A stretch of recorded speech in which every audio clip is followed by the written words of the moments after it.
এ বাবা আমাকে ডাল ধরাই দে, কি করে জানাবো ম্যাডামকে বোঝাবো কত স্বাদ ছিল প্রাণে। মন জানে আমার, মন জানে আমার, ম্যাডাম জানে।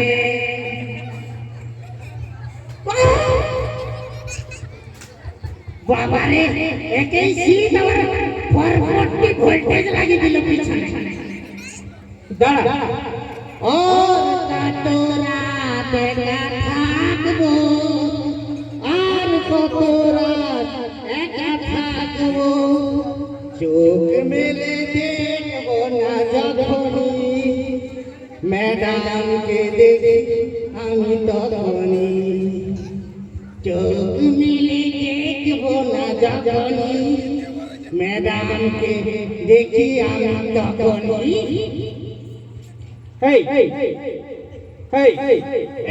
তুই বইয়ের কোথায় কিসের ছবি এঁকে রেখেছিস? বিশাল ছবি বাবা রে, দেখলে এবারে পরপরটি ভোট লেগে যাবে।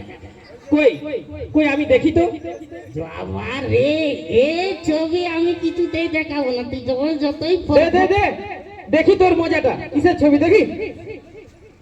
ই বাবা, এ তো খুব সুন্দর ছবি, দেখতে যেন একদম ফুল পরি। এটা কে? কথাটা ধরো বলছি, আগে একটু টুসে লিখে।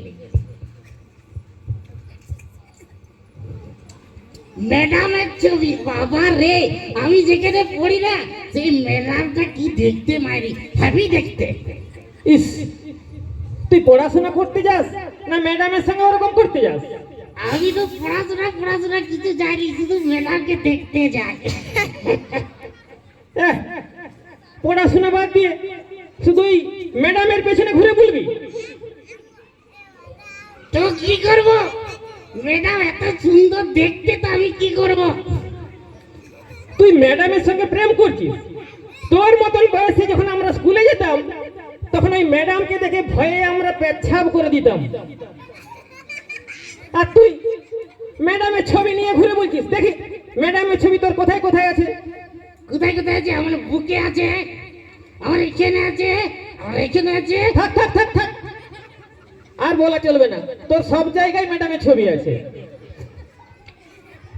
বলতে হবে কার কোথায় আছে? না, দর্শকরা সবাই জানে যে তোর কোথায় কোথায় ম্যাডামের ছবি আছে। ঠিক আছে, তোর কপালে এত বড় চাঁদ, গালে এত বড় চাঁদ, এগুলো কেন এঁকে রেখেছিস? বাবা রে, পারদতে সালা যা সব চলছে ভূতের কারবার, এই চাঁদ তারা না আঁকলে না কবে সালা আমার একটা টেংরি নিম গাছে আর একটা টেংরি তেঁতুল গাছে। তাই তো মা আমাকে ভালো করে চাঁদ তারা সূর্য আমার এখানে এখানে এখানে আরো কোথাও, আর কোথায় এঁকে দিয়েছে? বলবো? না না না, বলা চলবে না, কোথায় কোথায় এঁকে দিয়েছে। আচ্ছা ঠিক আছে, তাহলে তুই পড়াশোনা করিস না এই ম্যাডামের পেছনে প্রেম করবো করে ঘুরে বলিস? তুমি আমাকে প্রশ্ন করো না, দেখো না কেমন গড় গড় গড় গড় করে বলে দিচ্ছি। ঠিক আছে, তোকে আমি একটা প্রশ্ন করছি, তুই বল দেখি একটা গরুর রচনা কেমন বাংলা পড়াশোনা করছিস দেখি। ধরবে আমার একটু মেশিনটা হচ্ছে, চকলেটটা ধরবে। এটা বাহ, এই হচ্ছে ছাত্র, খেয়ালি কিন্তু এই হচ্ছে ছাত্র, চকলেট ধরতে দিচ্ছে আমাকে। ঠিক আছে, আমি চকলেট রাখলাম। আচ্ছা কিসের বাক্য রচনা বলেছিল বলো তো? আমি বলেছিলাম গরুর রচনা। গরুর রচনা? বাবারে, এটা তো একবারে সোজা। গরুর বড় বড় দুটা সিং আছে, ঠিক আছে?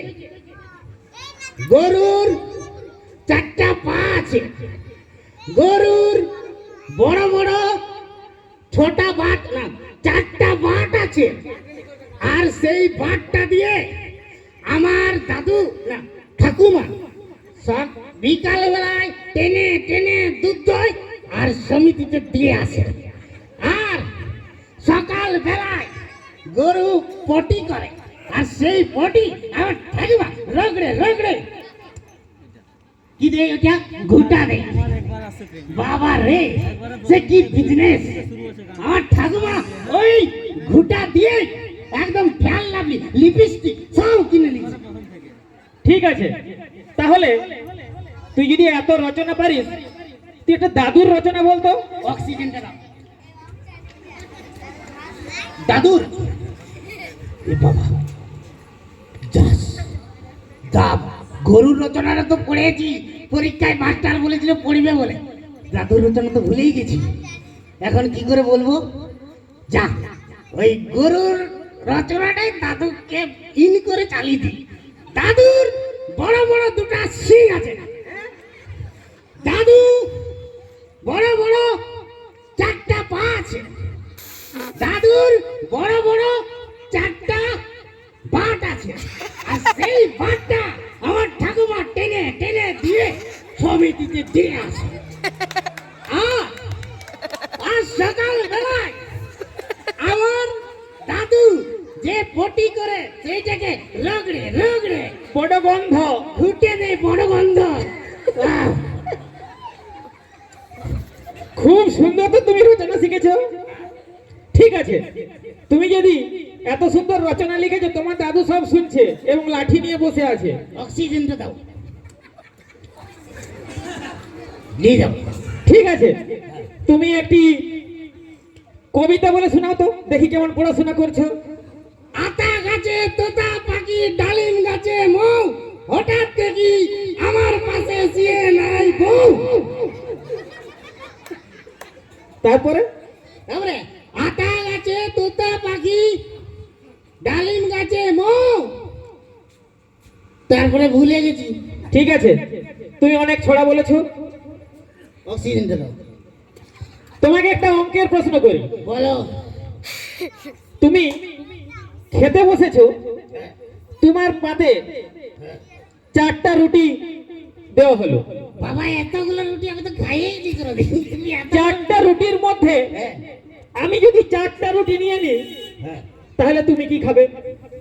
কি খাবে লয়, তোমার প্রশ্নই তো গোলমাল। তুমি বলো কি থাকবে, তাই তো? ঠিক আছে, একই ব্যাপার হলো, কি থাকবে? এটা তো বিয়োগ অঙ্ক। তুমি তো তরকারিটাই লাও নাই, তুমি তরকারি থাকবে। তাই কি? হুম, সত্যি তো, আমি তো শুধু রুটি খেয়ে নিয়েছি, আমি তো তরকারি নিইনি। দেখো কিরকম অঙ্ক পারি, বলো তাহলে। ঠিক আছে, অক্সিজেন দাও। তোমার দাদুর ওই আম গাছটিতে 10টি আম পেকেছিল, সেইখান থেকে আমি 2টি আম খেয়ে নিলাম, তাহলে আর কটি আম থাকবে? তোমার ওই দাদুর ওই দুটা ওর দিকেই নজর গেল। আচ্ছা, তাহলে দুটা আম পচে গেল, তাই তো বলছো? দুটা আম পচে গেলে একটাও থাকবে না। কেন? কারণ বাকিগুলো পচার আগে আমি খেয়ে দেবো। ঠিক তো, তার আগে যদি আমি ওই আমগুলো পেড়ে নিই? কারণ দুটা পেড়ে নেবে যাও, আর কোনো কাজে আসবে না। ঠিক আছে, এবারে আমি তোমাকে দেখি কেমন নামটা শিখেছো। তুমি নামটা আমাকে একটু বলে শিখাও তো, শোনাও তো। এক এক কে এক, মাস্টারের প্যান্টের ভিতর কি আছে টস টিপে দেখ। তারপরে দুই এক কে দুই, বৌদিদের পাশে শুই। তারপরে তিন এক কে তিন, থাক থাক থাক থাক ভাসানের সময় থাক থাক থাক থাক থাক, আর বলা দরকার নেই, তুমি অনেক কিছু করতে পারো। অক্সিজেন পড়ে গেছে। অক্সিজেন কই? অক্সিজেনটা একটু কুড়িয়ে দাও তো, কোথায় পড়ে গেছে? ওই জন্যই আর 3 নম্বরটা বেরোচ্ছে নি। আমিও সেকেন্ড হ্যান্ড ব্যবহার করিনি। ওটা লোড়ি। আচ্ছা, আমি যখন প্রোগ্রাম করি, তাহলে এরকমের উদ্ভট ছাত্রগুলো কোথা থেকে যে হাজির হয় আমি জানি না, শুধু শুধু আমার প্রোগ্রামে ব্যাঘাত ঘটায়। আর তুমি যাও তো। না না, আমার জন্য লাঠি রেডি আছে, তো লাঠি দিয়ে নামাবো তোমাকে। আসি, কি করব বলো? এখনকার মায়েরা যা সব ফ্যাশন দিয়ে টিকটক করছে, তো সেই ছেলের প্রোডাক্ট কেমন জন্মাবে তোমরাই বলো। টিকটক ছাত্র। ঠিক আছে